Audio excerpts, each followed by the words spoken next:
ಮಾನ್ಯ ಸಿದ್ದರಾಮಯ್ಯನವರ ಮಗ ಡಾಕ್ಟರ್ ಯತೀಂದ್ರ ಇನ್ನೂ ಕರ್ನಾಟಕಕ್ಕೆ ಬಚ್ಚಾವರು.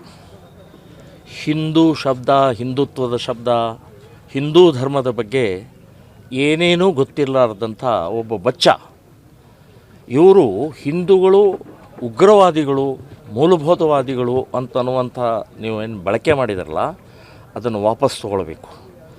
ಹಿಂದೂ ಎಂದೂ ಉಗ್ರವಾದಿ ಆಗೋಕ್ಕೆ ಸಾಧ್ಯ ಇಲ್ಲ, ಆಗಿಲ್ಲ, ಮುಂದನೂ ಆಗೋದಿಲ್ಲ.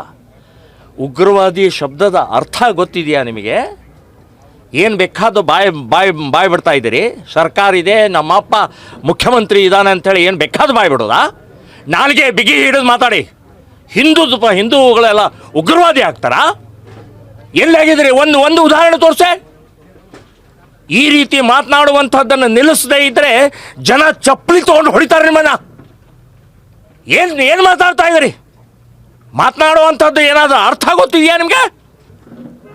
ಹಿಂದೂ ಇದ್ದಿದ್ದರಿಂದ, ನೀವು ಹಿಂದೂ ಇದ್ದಿದ್ದರಿಂದನೇ ಇಲ್ಲಿ ಬದುಕುಳಿದಿದ್ದಾರೆ. ಹಿಂದೂ ಉಗ್ರವಾದಿ ಆಗಿದ್ದರೆ ನೀವು ಬದುಕ್ತಾ ಇರಲಿಲ್ಲ. ಸೊ ಏನು ಬೇಕಾದ ಮಾತನಾಡುವಂಥದ್ದನ್ನು ಸರಿಯಲ್ಲ. ಡಾಕ್ಟರ್ ಯತೀಂದ್ರ ಅವರೇ ಅಯೋಗ್ಯರು ನೀವು, ನಾಲಾಯಕರು ನೀವು. ಸೊ ಈ ಶಬ್ದದ ಬಗ್ಗೆ ನಿಮಗೇನ ಅರ್ಥ ಇದೆಯಾ? ಗೊತ್ತಿಲ್ಲದಿದ್ದರೆ ಸ್ವಲ್ಪ ಒಂದು ಸಲ ನೋಡಿ. ಹಿಂದೂ ಶಬ್ದ ಏನು, ಉಗ್ರವಾದಿ ಶಬ್ದದ ಬಗ್ಗೆ ನೋಡ್ಕೊಂಡು ಮಾತಾಡಬೇಕು. ಸೊ ಇದನ್ನು ನಾನು ಖಂಡಿಸ್ತಾ ಇದ್ದೀನಿ, ವಿರೋಧಿಸ್ತಾ ಇದ್ದೀನಿ. ಇನ್ನು ಮುಂದಿನ ದಿನಗಳಲ್ಲಿ ಯತೀಂದ್ರ ಅವರು ಎಲ್ಲೆಲ್ಲಿ ಪ್ರವಾಸ ಮಾಡ್ತಾರೋ ಅಲ್ಲೆಲ್ಲವೂ ಕೂಡ ನಾವು ಪ್ರತಿಭಟನೆಯನ್ನು ಮಾಡ್ತೀವಿ, ವಾಪಸ್ ತೊಗೊಳ್ಳದೇ ಇದ್ದರೆ, ಕ್ಷಮೆ ಕೇಳದೇ ಇದ್ದರೆ ಅನ್ನುವಂಥದ್ದು ಹೇಳ್ತಾನೆ.